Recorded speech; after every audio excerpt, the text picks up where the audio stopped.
Bikini পরে স্ত্রী ঘুরে বেড়াবেন, পরপুরুষ যেন তাকে দেখতে না পায়। তাই এক কোটিপতি স্বামী তার স্ত্রীকে কিনে দিলেন আস্ত একটা দ্বীপ। সুন্দরী স্ত্রী এখন সেখানে অবকাশ যাপনে একাকী সময় কাটান। ডেইলি মেইল জানায়, ব্রিটেনের প্রভাবশালী সোশ্যাল মিডিয়া তারকা সৌদি আল নাদাকের বয়স এখন ২৬ বছর। দুবাইয়ের ধনকুবের ৩২ বছর বয়সী জামাল আল নাদাকের সাথে তিনি বিবাহিত। তিনি প্রায় ইনস্টাগ্রাম ও টিকটক অ্যাকাউন্টে তার বিলাসবহুল জীবনের ঝলক শেয়ার করেন। সামাজিক যোগাযোগ মাধ্যমে তার ১৩ লাখ ফলোয়ার রয়েছে। সম্প্রতি এক পোস্টে সৌদি দাবি করেছেন তার স্বামী তাকে ৬৫০ কোটি টাকায় এশিয়ায় একটি নির্জন দ্বীপ কিনে দিয়েছেন। সেখানে তিনি নির্বিঘ্নে বিকিনি পরতে পারবেন, স্বামী ছাড়া কেউ তাকে দেখতে পাবে না।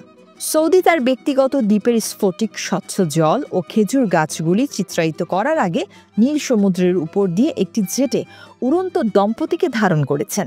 বালুকাময় সৈকত ও তার স্নরকেলিং গগলস দেখিয়ে তিনি ক্যাপশনে লিখেছেন, আমি দ্বীপের সীমানা নির্ধারণ করেছি, সেটি আমার সাথে মিলে গেছে। তিনি লিখেছেন, এখন আমি কেবল নিজের ও আমার স্বামীর জন্য দ্বীপটি রেখেছি। আগে আমার স্বামী আমাকে সোনার গহনা, ডিজাইনের দামি ব্যাগ ও একটি বাড়ি উপহার দিয়েছেন, কিন্তু এই দ্বীপটি এখন পর্যন্ত তার সেরা বিনিয়োগ। আমি মনে করি আমরা যে পৃথিবীতে বাস করি সেখানে একটি নিরাপদ স্থান থাকা খুবই গুরুত্বপূর্ণ, বলেন তিনি। সাসেক্সের ব্রিটিশ এই নারীর ৮ বছর আগে তার স্বামীর সাথে প্রথম দেখা হয়। তারা দুজনেই তখন দুবাইয়ের একটি বিশ্ববিদ্যালয়ে পড়াশোনা করছিলেন। দীর্ঘদিন চুটিয়ে প্রেম করার পর ২০২১ সালের ডিসেম্বরে তারা বিয়ে করেন। তিনি বলেছেন, তার আরব ব্যবসায়ী স্বামী তাকে মাসিক ভাতা হিসেবে ২,৫৫,০০,০০০ টাকা দেন। বিয়ের পর সৌদি একটি ভিডিও শেয়ার করেছেন।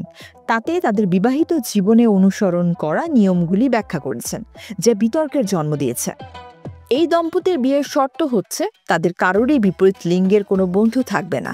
সামাজিক যোগাযোগ মাধ্যমের অ্যাকাউন্টের পাসওয়ার্ড প্রত্যেকের কাছে থাকবে। তাদের অবস্থান সব সময় একে অপরকে জানাবেন।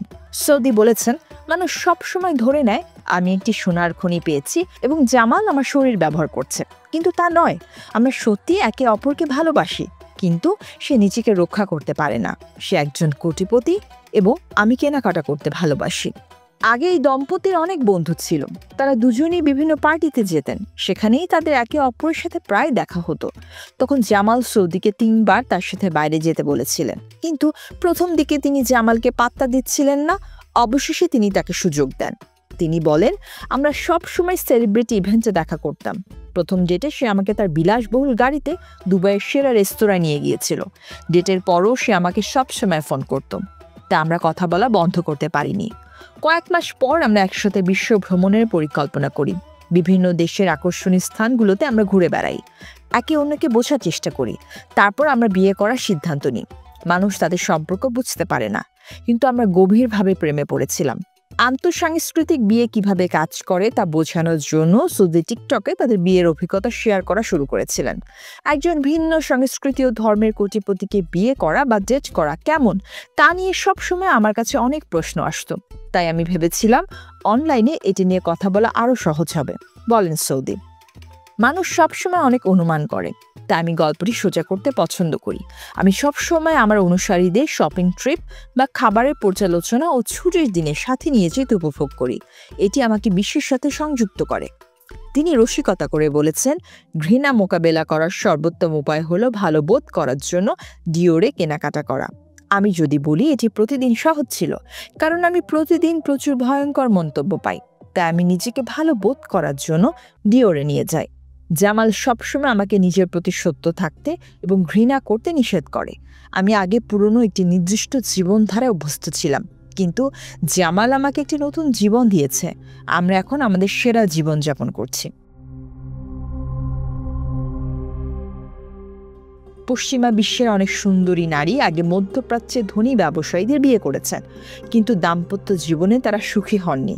কয়েক বছরের মধ্যেই তাদের বিয়ে ভেঙে গেছে, কারণ মধ্যপ্রাচ্যের ধনী পুরুষরা বহু নারী ও বহু বিয়েতে আসক্ত। তাই সৌদি ও জামালের বিয়ে কতদিন টিকে সেটাই এখন দেখার বিষয়।